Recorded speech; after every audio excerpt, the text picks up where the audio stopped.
নমস্কাৰ। আজিৰ এই প্ৰয়াসটিলৈ আপোনাক স্বাগতম জনাইছোঁ। তুহিনৰ হাতত থকা এই পাতবোৰ বাৰু চিনি পাইছেনে?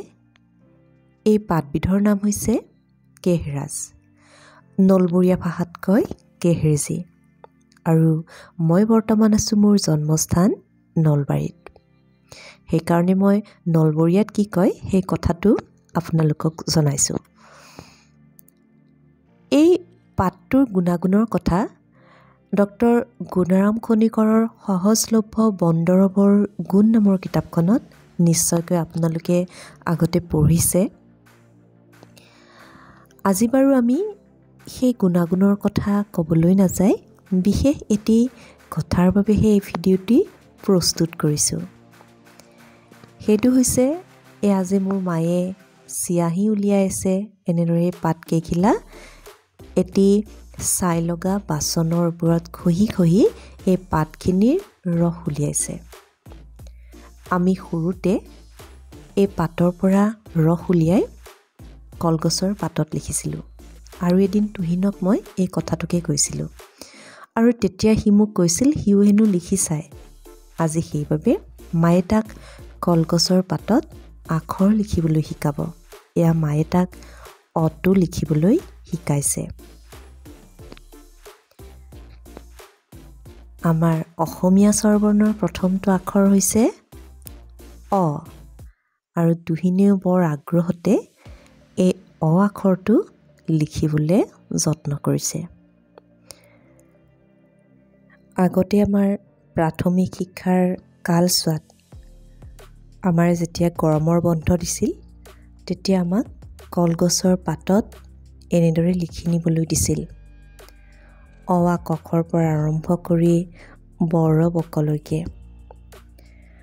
আৰু সেই গৰম বন্ধৰ দিনকেইটাত আমি মজিয়াত ঠাৰি পাৰি কলগছৰ পাতত লিখিছিলোঁ। মা আইতাহঁতে এনেদৰে আমাক চিয়াহী প্ৰস্তুত কৰি দিছিল। আৰু দেউতাই কলগছৰ পাতবিলাক কাটি আনিছিল।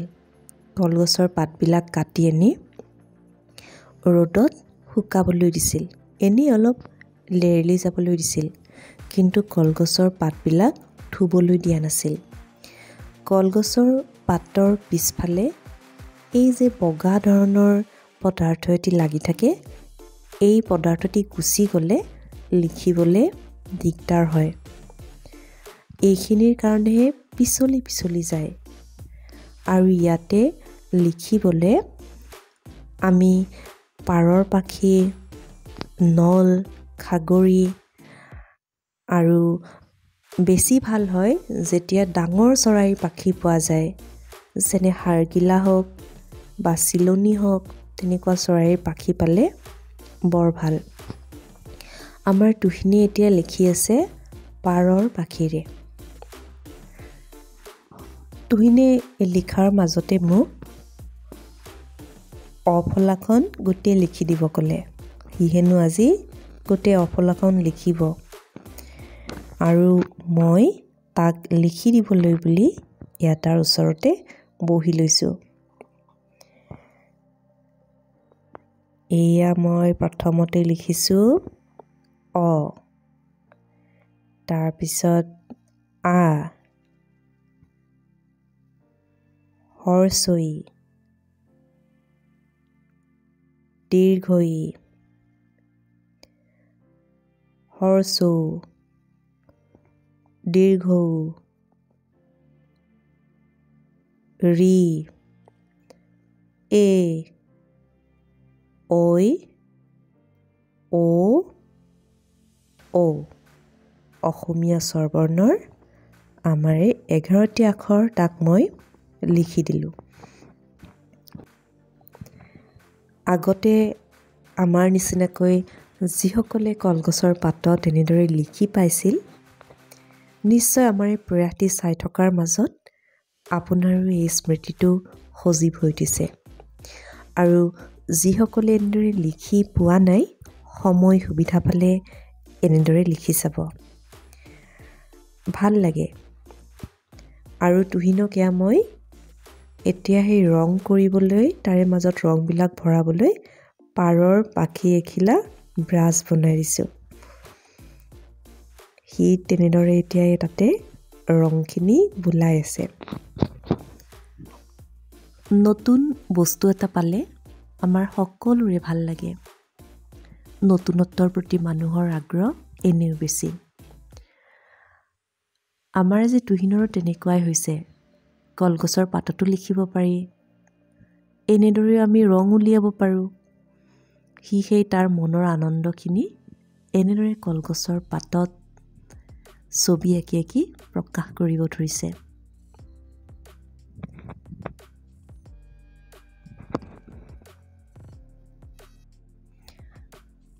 আধুনিক প্ৰযুক্তিয়ে আমাক যিমানে যিয়েই নিদিয়ক কিয়, কিন্তু প্ৰকৃতিৰ বুকুৰ এই নিৰ্ভেজাল বস্তুবোৰে দিয়া আনন্দ সদায় বেলেগ।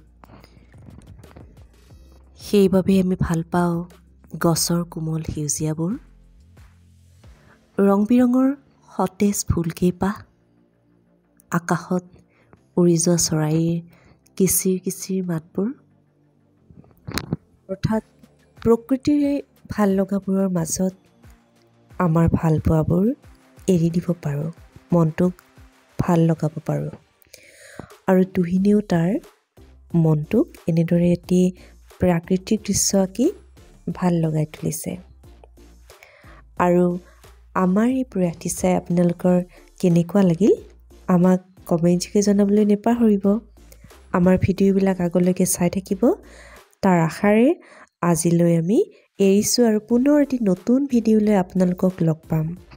কিন্তু তাৰ আগতে আমাৰ বাটেৰে এটি যি হাতী গৈ আছিল, অৰ্থাৎ হাতী এটা ফুৰাবলৈ আনিছিল, আৰু তুহিনক মই হাতীটো দেখুৱাবলৈ বুলি লৈ আহিছিলোঁ। আৰু এচেকতে আপোনালোককো এই হাতীটো দেখুৱাম।